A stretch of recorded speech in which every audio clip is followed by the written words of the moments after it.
Hello, hello. I'm Casey. And I'm Fallon. And this is Render the the Darkness. Darkness. And we are here with a very special guest today. Would you like to introduce yourself? Absolutely. Thank you, ladies. Thank you, Casey and Fallon. My name's Ricardo, but I go by Rick London. That's my pen name. Um, it's the pen name I use for my book called The Dancing Wolfman, Volume 1. Casey and Fallon were kind enough to read my book, and it warms my heart that you guys like my book. That's always good to hear. So yeah, it's my debut novel. Well, we're excited that you are debuting novels because you're really good at it. And we look forward Thank to you. you Thank you. debuting some more. Yeah. I appreciate that. Yeah, yeah. That's the plan. That's the plan. So, what got you interested in writing? What inspired that? Well, it just came from a memory. It's Super Bowl Sunday, 1998. I went to go visit a good friend of mine. He invited me to watch the Super Bowl, and on the drive there, I had to go through this nice country road. It's changed now. That road is much. There's condos and houses there already, but at the time, it's just country road, rolling hills. It was in January, so we had a lot of rain. It was green, beautiful rolling hills. I was actually driving. I had even slowed down. A cow came up to my car, and I was like, it was cow pasture pretty much. And so I just kept driving, went to my friend, watch a great Super Bowl. And on the way back, I had to drive back the same way. But this time, the cloud cover was really low, almost foggy. The light posts were far and few in between. So it looked real eerie.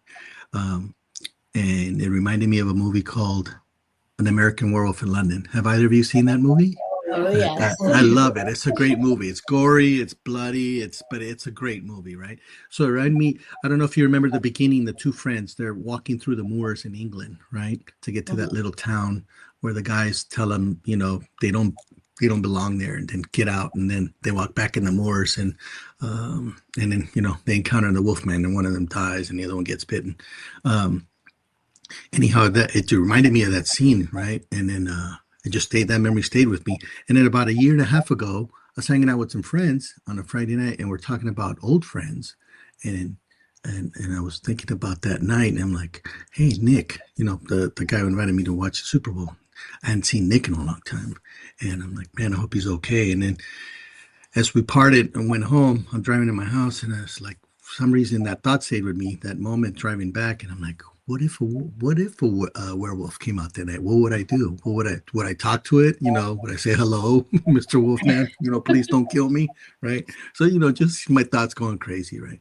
So that thought just stayed with me, and it kept lingering, right? And I'm like, there must be a reason for that, right? So um, I thought about it. I'm like, you know what? I'm gonna try to create hyper realistic videos, like for each chapter, for the prologue, the chapters, but I couldn't quite get to it. And everybody that was offering to do the services were kind of charging a lot of money. And at that moment, since I didn't have a real outline, and I'm like, you know what? Let me think about it. And then I tried it on my own, and I couldn't make it to work. I don't have the skills yet in terms of using the software, all those programs to create the videos, even though it's gotten better since then. This was about last year. This was about the same time last year, and actually around March or so. So then I decided, hey, you know what? Let me write a book. Let me switch gears here, and then I go. So how am I going to construct this book? How am I going to construct this story? My son at the time was learning to play the trombone. So when he got home, he would lay his case behind me on that wall, and I kept looking at trombone case, and I kept looking at it, and I'm like, okay, so if I'm gonna write a Wolfman tale, I want it to be different. I want it, I don't want it to be the same, right? Yeah. Guy gets bitten, or a woman. Nobody's written a wolf lady wolf lady story, right? That would be interesting, right? Yeah. So person gets bitten, they become this, when the full moon comes, they become a vicious killer. Then they start, marauding and, terrorizing and tearing people to bits, right? And I'm like, nah, I don't want that. That's the same old premise, right? So I kept looking at that music case, and I'm like, why don't I incorporate music in the story?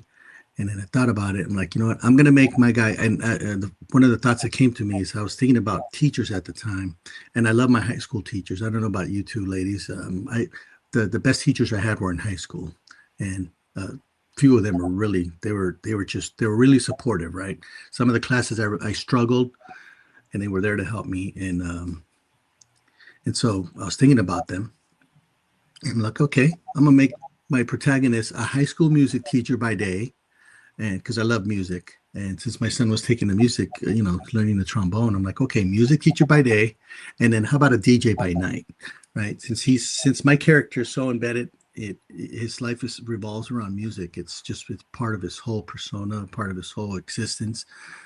I'm like, okay, DJ by night becomes a Wolfman, and then I'm gonna give him the last name of Wolf. How ironic, right? A guy named Wolf becomes a Wolfman, right? So I did that, and what I did is just to give your listeners a snippet of the book. The way the gist of the story, the way it works is he knows when he's going to transform the first time that most likely he's going to become this vicious killer, right? Just like in the movies and books. So he's hoping that something helps him keep his sanity while he becomes a Wolfman, and he hoping music is that anchor. So when he transforms and he's about to kill his first victim, he hears music in her ear pods because she's jogging in the woods. She likes to jog in the moonlight, right? So he hears music in her ear pods, and his senses are heightened, so he can hear the music even in her ear pods. And slowly that music starts transforming his consciousness back to who he is. And because he's a morally grounded guy, he's not a killer. He decides not to kill her, and instead just looks at her and he takes off. So the gist of the story is the main premise of the story is this guy is a morally grounded guy who becomes a morally grounded werewolf who refuses to act like a monster, pretty much. So, and then if you read the book, right, you kind of see that from each transformation how he evolves, right, and how he becomes a savior. So, pretty much, music is his saving grace, and it helps him keep his sanity, and it helps him stay true to himself. And since he's not a killer, and he's now empowered with this, I don't know, how would you describe it? In the movies, it's almost like it's a curse, right? The werewolves feel like they're cursed, but in his case, it's like a blessing, right? He's blessed with the superpower now, and he doesn't become a superhero, right? And I don't put a cape on him or anything like that, right? But he is blessed with the superpower now, and he decides that that he's going to use it for good. So that's the big twist. And then I put a few other twists in the book. You guys read about it. That daylight. Did you kept reading? I put that daylight. What was it? The daytime full moon. Gave that a twist. So gave a few things a twist there. So that's pretty much the gist of the story. So music is his anchor. It's his saving grace. And did I talk about when he's jogging when he transforms the first time? Did I get to that? Yes, sir. Yes. Oh yeah, right. So so right before he's about to mutilate this victim, his first victim, he hears music in their ear pods because his senses are heightened, and so the music starts changing his consciousness back to who he is, even though he's a Wolfman, and he decides not to kill her because he's not a killer. He's a teacher. And he has this newfound power, and he doesn't know what to do with it, but he's not a killer. So that's pretty much the gist of the story right there. That's the main premise of the story, that here's a Wolfman, but instead of becoming a killer because of the power of music, he becomes a savior. So, and you ladies read it, and you see how that keeps going right throughout the book. So Yes, sir. Yes. Yeah, you did great with the ability to do the transformation page to page throughout the book. Yeah. That was really interesting. Thank you. So there were some characters in the book that we really especially enjoyed. And I don't want to give too much of the book away, but there's a certain fella who comes in about midway through the book. Uh-huh. Starts off a little bit questionable and then also transforms. Was he inspired by anybody specific in your life, or was he just So yeah, another little snippet. So is that's the Marine, right? The rancher, yes, correct? sir? Yeah, yeah. So I made him look like he's an antagonist, but and it leads into my favorite part of the book, right? The chase. I hope you enjoyed that chase, Yes. especially right at the moment where it looks like he's gonna kill him, and then he, boom, right there. He shows who he really is, right? Yeah, I have a few friends that were in the Marines, and I love spy thrillers, right? I love all that stuff, action spy thrillers, SEAL team. I love all that stuff. And I have a few close friends that are Marines, and I'm like, hey, you know what? I'm gonna make this guy a Marine, an ex-Marine sniper, tracker, and also from again from watching movies. And I'm like, I'm gonna make him a rancher, right? After he gets out of the service, he becomes a rancher. He has goats, he has other animals, and because of the transformation, Titus's transformation to a werewolf, it affects his livelihood, right? He eats those goats, right? And which enrages, Everett. It's like, and he's a hunter, he's a tracker, so he's gonna find out what's going on. He's determined, right? And then that chase scene, that's my favorite part. I'm not gonna give that away, you guys. You guys gotta get the book and read it. But I hope you enjoyed that part. Again, that was my favorite part, right? That was a good Like part. that Yeah. that main thing right before he it should, and then he shows who he really is. So Absolutely. yeah. I think one of my favorite aspects of the book, other than just the whole storyline itself, was the detail that you give. You can literally envision scene to scene what is happening. So your mind is able, because of the way you wrote it, your mind is able to almost play them like a little movie out as you're reading it, which I You know always what? appreciate when an author can do that. Thank you for that. Everyone's telling me the same thing. Everyone that's read my book, the several people that read my book tell me the same thing. It's like you wrote it like you're like you're describing a movie. And I'm like, again, I've never written a book, so I didn't, I just wrote it the way it came out of my head, right? And I'm like, but I love that, and I do feel that my book, because it's a werewolf movie, Hollywood loves werewolf movies, and they love when something old comes up with a new concept, a new, takes a different angle. They love that stuff. So I hope that, my book gets discovered. I truly feel that it's worthy of an adaptation for a movie or series, and again, Hollywood just loves, as you see, they keep remaking movies, or they keep getting the same characters, the same story, but they change it, right? So I hope mine is one of them. And I feel that way because, like yourselves, and other people, yeah, they tell me the same thing. It's like, hey, I read your book, but it's like, oh my God, you describe every scene like I'm watching something on TV. I'm like, man, that's awesome. I love that. So I don't. Again, I have questions, but I'm trying to tread the line because I don't want No, to. go ahead. You ask me whatever you like. So I know you depicted his parents also being kind of the origin where the music started. Mhm. Were they based on anybody in your life, or are they really just the kind of the starter point of demonstrating how he became so in tune with music? It is two things about that. One is, when I was a kid, my mom had a lot of great parties, right? And music and everybody just having a great time. And I think because of that, I had to come up with a way for people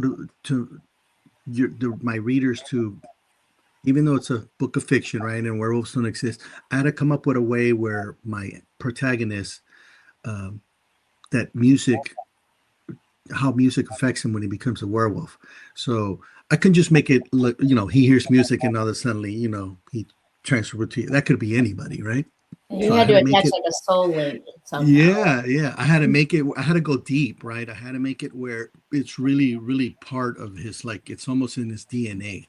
So I thought about it, and like I remember all the parties that my mom had, and when I was a kid going to the parties, and and I love music. I've come to love all music, and so I decided, it's like, hey, let me make this character where, since he was a baby, his Just kind of His find. dad's a sound engineer, right? His mom works at a record shop. And it's funny you asked me that question. I love it. I made his mom work in a record shop in San Francisco. There was this, it's closed now, and it just breaks my heart. But there was this Tower Records. I don't know if do you remember Tower Records? Oh There was this yes. great Tower Records in San Francisco on Bay and Columbus Street, right? Famous place. Anytime you go there, any night of the week you go there, there's just people just perusing through LPs and all that, and cassettes. And it's just a great place to hang out. And I thought about that. I'm like, okay, I'm gonna make his mom, who works at a record shop, right? Because I had to make it believable. I had to make that connection for the reader that, okay, why is music why does music transform his consciousness when he's a werewolf? So I had to make that connection where, like, because since he was a baby, his parents were always playing music, and then they taught him how to dance. He became a good athlete, track star. I had to make it where it's just it's part of who he is. So when he hears that music, that's why it transforms it back to who he is, because it's just part of who he is, right? It's embedded in him. So people could say, okay, that makes sense, right? That makes a little sense there. Yeah.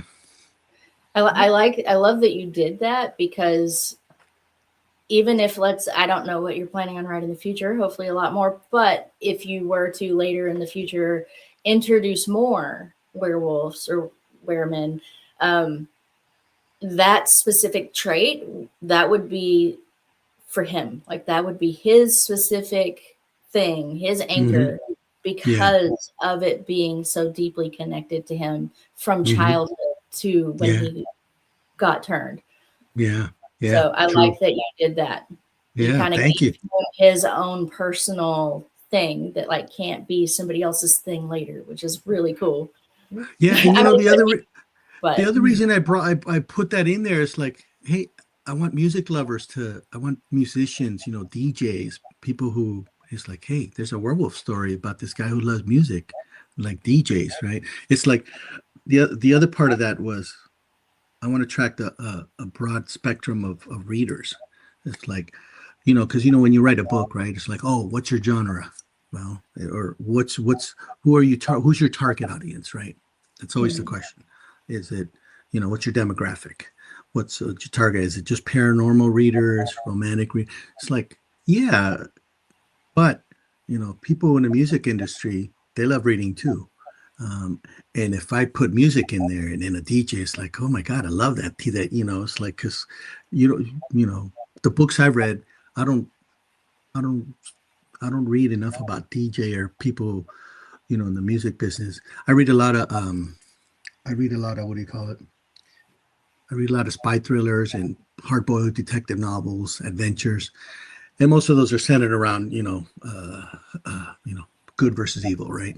Bad guys, but they never introduce people in the music industry, and then also I threw the teacher in there, him becoming a teacher, because he, as he grew up, right, and he learned how to dance and he learned music, and he was really he developed those instincts for music, and he knew all the instruments, and he loved it when people came to him and asked him questions on about how to play, how to play music or how to read music. And then he became such a good dancer, and people asked, hey, show me all these moves. That's why he became a teacher. So there, I had a target audience in mind there as well. So it's like I kind of went all. I thought about it, and I kind of went all over, because I wanted to attract a lot of different readers. It's just, yeah, it's a werewolf tale, but it's just more than a werewolf tale, right? There's a lot of moving parts in that, right? So I hope, my hope is that, that a lot of people who are different types of readers, who are thinking, it's even got romance, of course, right? Because that's the number one seller, right? That's the number one type of genre that sells. So I had to throw romance in there, and also threw that in there too, because I'm married. I've been married for 17 years, and what's a good book without romance, right? It doesn't work. It doesn't work. So. well, and not only that, but adding the fact that he's a teacher, and then adding that romance in there too, that really just secures the good of him. It secures the hero dynamic in him and why it was such a strong pull, even stronger than the beast pull might have been. So you really connected all of those things together by throwing those little details into the book. You really created the origin of him from the beginning and kept that origin growing alongside the transformation, which makes him such a unique character from all of the other characters that you see in that type of a book. I feel anyway. Well, thank you. Yeah, thank you. Yeah, I had to, and I had to make her, my thought was make her a badass. She's got to be a strong one because she also saves him, right? In that chase scene, right? She saves him, right? And then later on, the guy that looked like antagonist becomes his ally. He saves him too, right? So then toward the end of the book, hopefully all the readers, hopefully like you ladies did, you feel they're all interconnected now. They're without Titus is nothing without Nicole. Nicole's nothing without Titus, right? And then Everett's nothing without them. They all have something to live for. They all have something they care about deeply, and they all want to get to the bottom of it, right? Which is going to come in the second book and later on in the third book. Well, and that's another good part of the way that you wrote the book too, is that you left such huge growth room for every individual character. Like you could go any direction, and so that I'm sure will be very helpful for future novels. Yeah. Well, thank you for bringing that up. So my plan for the second book is, of course, to continue, where I left off, and I revealed who the bad guy is, who the real antagonist is, right at the end, right? And so I want to continue that, and then develop the relationships with Nicole and Everett, where they help them get to that, and then I plan to do the third book. I plan to do a origins, right? To get to the, they find out, they want to go deep and find out where does the werewolf come from? Was it genetically created, or does it come from? Is it a creature like Bigfoot, like Dogman, or any? Is it something that, that's been around for centuries, for thousands of years, but lurking in the shadows, right? And we never discover who it is, right? Because I did a little research. Actually, Wolfman lore comes from, they say a lot of it comes from like Eastern Europe, from Macedonia, parts of Greece, I guess. So all that whole region over there, that's where the Wolfman tales come. So I have my research, I have my work cut out for me, right, to go there and find out more, and then put that in that third book. And then I love how you brought that up. The other parts about the other characters. I plan to do 2 prequels, one for each character, one for Nicole and her, her life, stuff that I didn't put in the first book. So I want to write about her, and then leading up to where she meets Titus. And then I want to write another prequel of Everett. And, being that he's in a Marine, I'm sure he's had a lot of adventures, right? And then him also leading up to where they meet Titus. So that's my plan for my next 4 books. So, yeah. Nice. Yeah, I love that.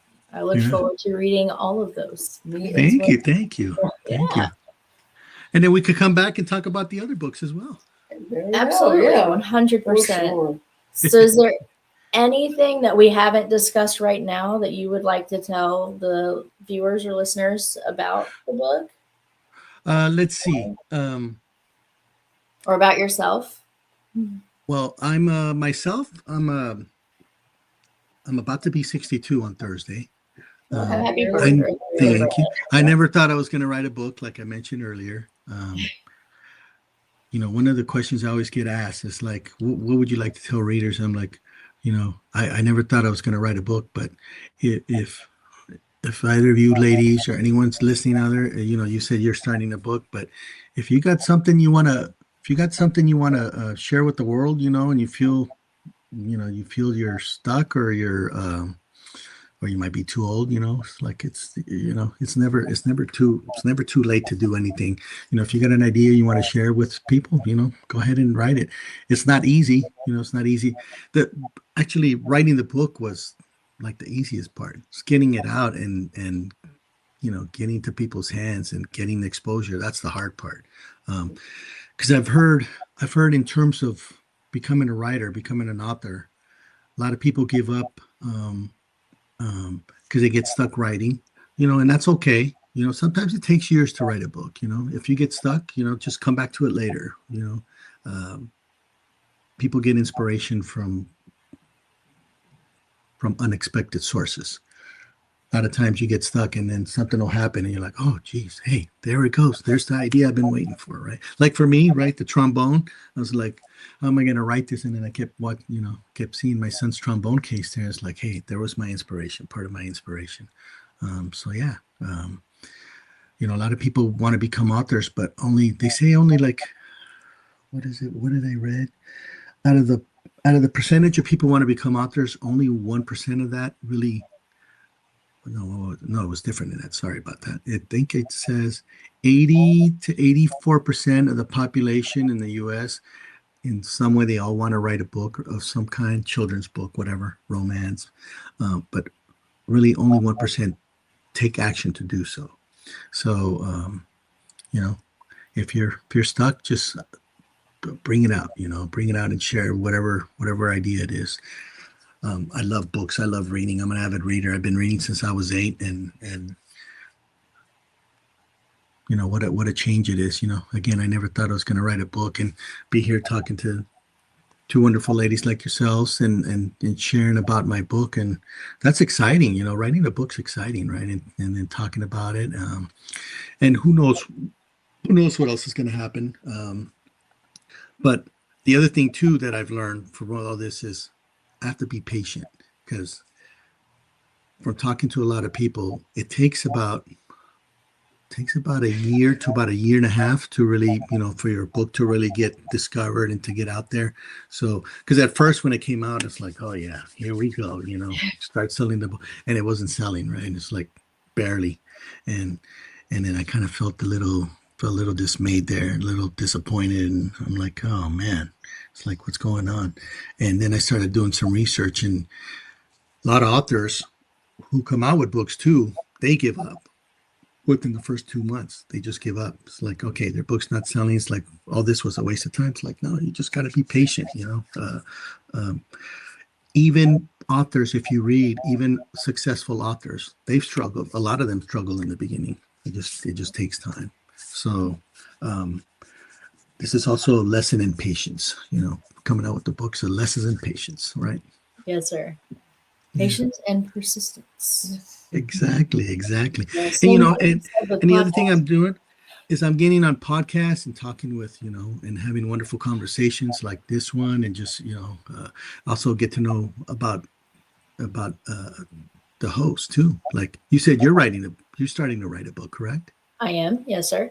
What is your book about? Is it romance or what is it? No, I wouldn't classify it as a romance. It's more of like a fictional fantasy kind I of like book. that. Yeah. It's a lot of cryptids, a lot of things kind of in the realm of what we already do. So, yeah, I would say fictional fantasy would be the genre I would classify mine in. Do both of you read a lot of fantasy books? I do. I like fantasy books. Yeah, I like fantasy. I like horror more than anything. Like Stephen King. I love Stephen King. I love Stephen King. I was asked about that too. Who's the Dean Koontz is another one, right? Yeah. My Dean favorite Koontz, author Stephen is King, and they made a lot of good movies from Stephen King, right? I couldn't watch it, like the first It, the one that just came out a couple of years ago. I couldn't watch that I because couldn't watch the newest one. Oh my God, it's but it honors the book, right? It honors the way he wrote it, right? Yeah. But my favorite Stephen King, I don't know if you've ever seen it. I think it was from like 1998 as well. It's called The Storm of the Century. Have you read that one? Stephen King. I have not, no. It sounds familiar, but it's about a demon, right? And he goes to this small island community in Maine, and everyone living there, he brings out all their secrets, right? The town secrets, and he keeps them. And then the storm comes in that he brings in He might be the devil himself. I don't know, but he's this demon, and it's really well made. It was a mini series. I think there was 3 episodes. So check it out. Okay. Con Mior, I think is the actor's name. And then some other actors. There was a lot of TV actors on there. It was made for TV. It was a miniseries, but it was really well. It was really well made, Okay. really well done, and it sticks to the book. So if you like horror, like you said, and it has some scary moments too in there. But yeah, and I think it's available pretty much on any streaming service. So it's The Storm of the Century from Stephen King. It's really really good. You'll love it. You'll love it. Oh, well, thank you. She will Of definitely course. check that out. Yes. I'm, And I love. I'm not as big of a Stephen King fan as she is. Yeah, I love fantasy too. I love fantasy, because it just takes you out there, right? It does. It gives you an opportunity to kind of step away from the everyday norm and just kind of go into this other world of imagination that I think just kind of keeps your brain active. It keeps your brain leveled, I feel Yeah, like. So yeah, I love fantasy. There was, it's funny. There's this really good movie that just came out a couple months ago on what is it? Is it Hulu? No, it's on Amazon. It's a fantasy, but it's set in modern times. It's called Mike, Nick, and Alice. I don't know if you've seen it. It's on Prime. It's with oh, it's with Vince Vaughn, yep. uh, Isa Gonzalez, and Mhm. I can't think of the other actor. He played the guy James with the Marsden. James Marsden, right? It's Mhm. really good. It's We just watched it the other night. yeah. My husband and I just watched it the other night. Wasn't it good? It It's a was fantastic. it's fantasy, right? Because it's got Yeah, time travel in it, right? That's fantasy to me, right? But absolutely. it's also got gangsters in it, and it's small, and it's got a bunch of lovable, silly, that one kid, Oh the guy yeah. who just got out of prison. He's just Castro, somebody yeah. plays Oh the my God! friend. Is I love I really him. love that movie. I He's one of really my love that movie. favorite actors. Yeah, that whole movie was great. I liked it from beginning to end, and I love that they set it up for a second one. And I'm hoping that I like anything Vince Vaughn though. I'm a huge Vince Vaughn fan. He's a funny guy. I love him. I love him. Yeah. Um, So I love fantasy. It just takes you out of it. Just makes you makes you go somewhere, right? Parallel universe, time travel, all that stuff. I love I love Star Wars, right? That's fantasy. I love all the Star absolutely. Wars movies. I love all that stuff. Yeah. Yes, sir. Well, Fallon, do you have any questions about the book? No, Or I think you pretty much covered it. I mean, yeah, it was really good.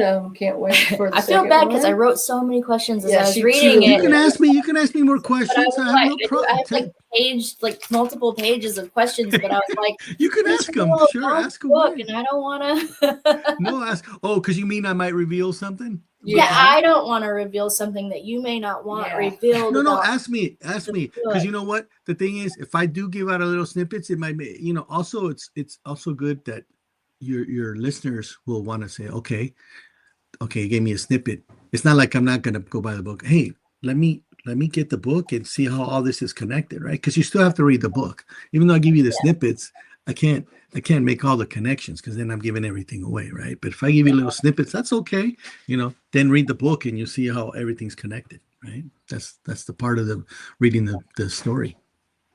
Well, I think the main one that I wanted to ask that I was afraid was kind of treading water on too in depth of a question was I'm not going to mention the chase scene, but before the chase scene, when Everett is kind of staking him out, and he sees Titus as Titus and then sees Titus again in transformation form, does it not at that moment, is it because of his background, you think, that Everett doesn't associate? Like, I was just looking at a man 5 minutes ago. You think he eliminates the idea or the fact that that's an actual person because he's so concentrated on getting the beast?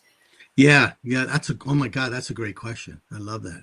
No, because I wrote it in there. It's like he's a monster, right? All of a sudden he Right. sees a monster who he doesn't know that how Titus is, Right. what Titus's state of mind is while he's a monster. So for him, it's like, oh my God, he sees this monster, this vicious thing, and he sees that, he's killed his goats. It's like, no, I got to kill him because that's also this instinct, right?